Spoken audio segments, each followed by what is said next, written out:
சென்னையை அடுத்த சோழிங்கநல்லூரில் பள்ளிக்கரணை சதுப்பு நிலத்தில் ஏற்பட்ட தீ 20 மணி நேரம் எரிந்து சுற்றுச்சூழலுக்கு பெரும் கேடு விளைவித்துள்ளது. சதுப்பு நிலத்தின் முக்கியத்துவத்தை உணராமல் தமிழக அரசு காக்க தவறிவிட்டதாக இயற்கை ஆர்வலர்கள் குற்றஞ்சாட்டியுள்ளனர். இதுகுறித்து விளக்குகிறது இந்த செய்தி தொகுப்பு.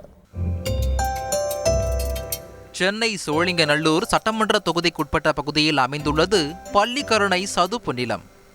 ஆண்டு முழுவதும் ஈரப்பதத்துடன் சிறு தாவரங்களும் நீர்வாழ் விலங்குகளுக்கும் பறவைகளுக்கும் அடைக்கலமாக சதுப்பு நிலம் இருக்கும்.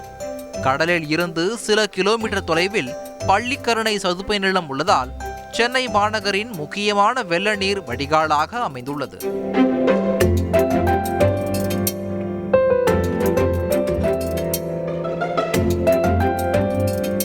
ஆயிரத்து 1965ஆம் ஆண்டு கணக்கெடுப்பின்படி தென் சென்னையில் மத்திய கைலாஷ் முதல் மேடவாக்கம் வரை 5500 ஹெக்டேராக இருந்தது பள்ளிக்கரணை சதுப்பு நிலம். ஆக்கிரமிப்புகளால் தற்போது பெருங்குடிக்கு பக்கத்தில் வெறும் 500 ஹெக்டேராக சுருங்கிவிட்டது. மத்திய மாநில அரசுகளின் நிறுவனங்கள், குடியிருப்புகள், குப்பை கிடங்குகள் சதுப்பு நிலத்தை ஆக்கிரமித்து அமைத்ததுதான் வேதனையின் உச்சம். இப்படி மிஞ்சியிருக்கும் சதுப்பு நிலத்தையாவது பாதுகாக்க வேண்டும் என கோரிக்கை எழுந்து வரும் நிலையில் சோழிங்கநல்லூர் பகுதியில் வியாழக்கிழமை மாலை தீ விபத்து ஏற்பட்டது.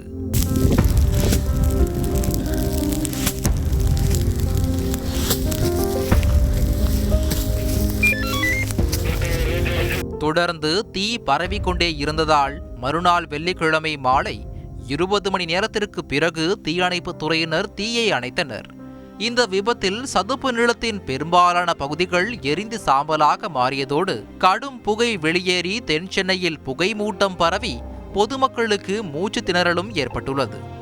இரவு நேரத்தில் சதுப்பு நிலத்தில் மது அருந்தும் நபர்கள் சிகரெட்டை போட்டுவிட்டு சென்றதால் தீ விபத்து ஏற்பட்டதாக சொல்லப்படுகிறது.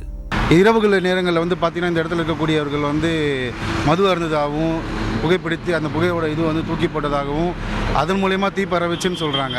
இருந்தாலும் இது நம்ம தமிழ்நாட்டில் இருக்கக்கூடிய மிகப்பெரிய ஒரு சதுப்பு நிலமான ஒரு நிலம். இந்த நிலத்தை நம்ம பாதுகாக்க வேண்டிய நிலைமையில் இருக்கோம்.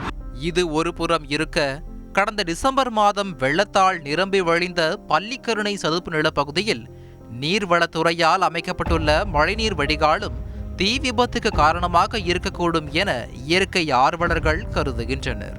வெள்ளத்தடுப்பு அப்படிங்கிற பேரில் அரசாங்கம் அங்கே ஒரு பெரிய ஒரு கால்வாயை வெட்டியிருக்கிறாங்க. அது இந்த தீ விபத்துக்கு காரணமாக இருக்கலாமோ அப்படிங்கிற ஒரு சந்தேகம் எனக்கு இருக்குது. இந்த டிசம்பர் மாதம் தான் நம்ம ஒரு பெரிய மழையை பார்த்தோம்.